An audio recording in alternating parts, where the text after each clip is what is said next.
আসসালামু আলাইকুম সবাইকে। নতুন একটি ভিডিওতে আবারও সবাইকে আমন্ত্রণ জানাচ্ছি। বিরিয়ানির ভিডিও দিতে, দিতে আমি ক্লান্ত হয়ে গিয়েছি। তারপরও কিছু করার নেই। কারণ আমি প্রতিদিন যেটাই রান্না করি সেটাই ভিডিও করি আর সেটাই আপলোড দেই আর এটাই আপনাদেরকে দেখতে হবে। যাই হোক, আমি হচ্ছে পেঁয়াজ আগে থেকে বেরেস্তা করে নিচ্ছি আর এই চিকেনগুলো কিন্তু আগে থেকে কেটে টক দই দিয়ে মেরিনেট করে রেখেছিলাম বেশ কিছু সময় আগে। অন্যদিন তো আমি ব্রয়লার চিকেন দিয়ে রান্না করি, আজ হচ্ছে পাকিস্তানি মুরগি দিয়ে রান্না করব, দেখি কেমন হয়।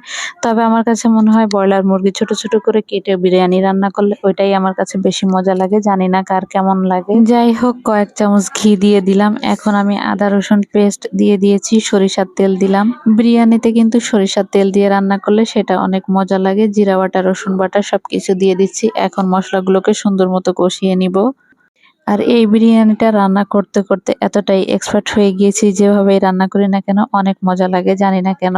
আমার হাতের বিরিয়ানি আমার ছেলেও খেতে খুবই পছন্দ করে। বাইরে কোথাও খেতে গেলে তখন বলে আমার আম্মুর মতো রান্না হয়নি। এখন বাকি যে টক দইয়ের পানিটা ছিল সেটাই দিয়ে দিচ্ছি। আর আমি এর সাথে আরো একটু দুধ তেঁতুল দিয়ে ভিজিয়ে রেখে দই বানিয়েছিলাম, সেটা দেওয়ার কারণে দুধটা একটু ছানা ছানার মতো হয়ে গিয়েছে। তো তাতে সমস্যা নাই, চিকেনগুলো যে ভেজে রেখেছিলাম সেটাই এখন দিয়ে দিচ্ছি। চিকেনগুলো ভাজার সময় একটু পোড়া পোড়া হয়ে গিয়েছিল, তো তাতেও কোনো সমস্যা নাই, কারণ হচ্ছে পোড়া পোড়া থাকলে একটা ঘ্রাণ থাকে।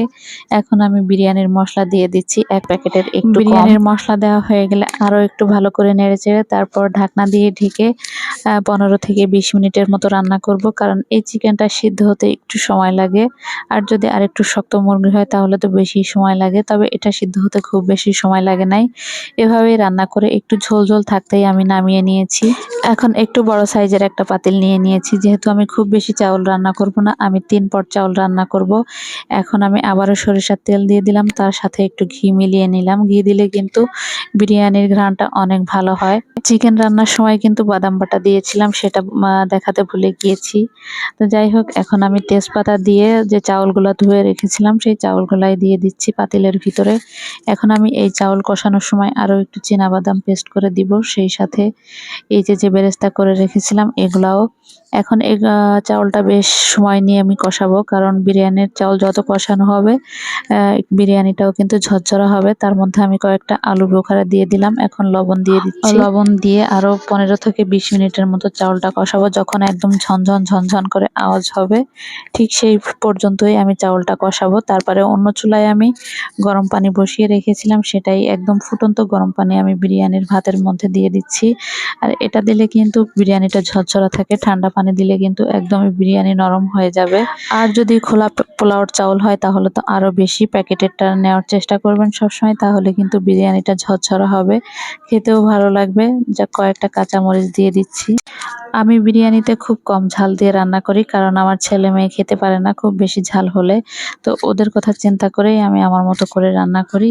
এখন এই ঝোল ঝোল থাকতেই আমি বিরিয়ানির যে মাংসটা রান্না করে রেখেছিলাম সেটাই আমি মিলিয়ে নিচ্ছি, কারণ হচ্ছে ঝোল একটু যখন শুকিয়ে যায় তখন দিলে সম্পূর্ণ মশলাগুলো ভালো মতো মিশে না। মাঝে মাঝে পেঁয়াজের বেরেস্তা আর চিনি বেটে দিই, তো আজ আমি বেটে দিলাম 2 চামচের মতো চিনি অ্যাড করে দিলাম। তারপরে আর একটু নেড়ে চেড়ে দিব। আর এইভাবে একটু ঝোল ঝোল থাকতে দিয়ে দিলে কিন্তু নাড়াচাড়া করতে সুবিধা হয়। এখন আমি হচ্ছে দমে দিয়ে দিব। এই অবস্থায় যদি চুলার উপর রেখে দেই নিচ দিয়ে লেগে যাবে, আর যদি আমি নিচে একটা তাওয়া দিয়ে দমে রেখে দিই তাহলে কিন্তু নিচ দিয়ে পুড়ে যাবে না। তো এখন আমি আরেকটু ভালো করে নেড়েচেড়ে ঢাকনা দিয়ে ঢেকে একদম দমে বসিয়ে রাখবো।